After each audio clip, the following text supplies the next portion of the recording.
ഇടുക്കി തോപ്രാംകുടിയിൽ യുവാവിന് സംഘത്തിന്റെ ക്രൂരമർദ്ദനം. ഉത്സവത്തിനിടെയുണ്ടായ തർക്കത്തെ തുടർന്നാണ് മർദ്ദനം.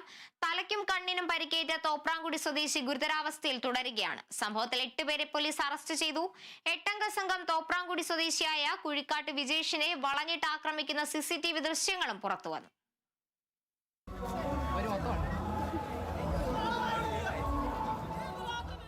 ഞായറാഴ്ച രാത്രിയാണ് ഇടുക്കി തോപ്രാംകുടി മഹാദേവ ക്ഷേത്രത്തിൽ ഉത്സവത്തിനിടെ സംഘർഷമുണ്ടായത്. തോപ്രാംകുടി സ്വദേശിയായ വിജേഷ് വർഗീസ് എന്ന യുവാവുമായാണ് പ്രദേശത്തെ ഒരു സംഘം വാക്കുതർക്കത്തിലേർപ്പെട്ടത്. ഗാനമേളയ്ക്കിടെ ഉന്തും തള്ളുമുണ്ടായതോടെ പോലീസ് ഇടപെട്ട് ബഹളമുണ്ടാക്കിയവരെ ഒഴിവാക്കിയിരുന്നു. തുടർന്ന് രാത്രി വൈകി ടൗണിലെത്തിയ 8-അംഗ സംഘം തോപ്രാംകുടി സ്വദേശിയായ കുഴിക്കാട്ട് വിജേഷിനെ വളഞ്ഞിട്ട് ആക്രമിക്കുന്ന CCTV ദൃശ്യങ്ങളാണ് പുറത്തുവന്നത്.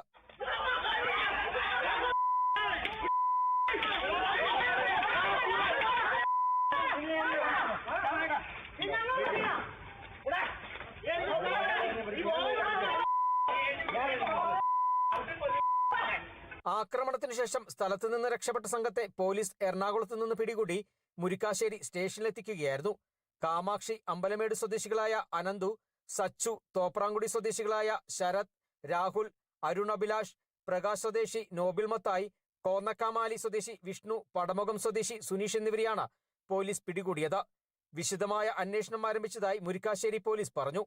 ഇരുമ്പുവടി ഉൾപ്പെടെ മാരകായുധങ്ങളുമായാണ് സംഘം വിജീഷിനെ ആക്രമിച്ചതെന്ന് ദൃശ്യങ്ങളിൽ വ്യക്തമാണ്.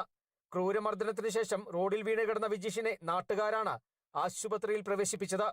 കണ്ണിനും തലയൊട്ടിക്കും ഗുരുതരമായി പരിക്കേറ്റ വിജീഷ് എറണാകുളത്തെ സ്വകാര്യ ആശുപത്രി ICUവിൽ കഴിയുകയാണ്. ആക്രമി സംഘം മുൻപും തോപ്രാംകുടി പരിസരത്ത് സംഘർഷമുണ്ടാക്കിയിട്ടുള്ളതായി പോലീസ് പറഞ്ഞു.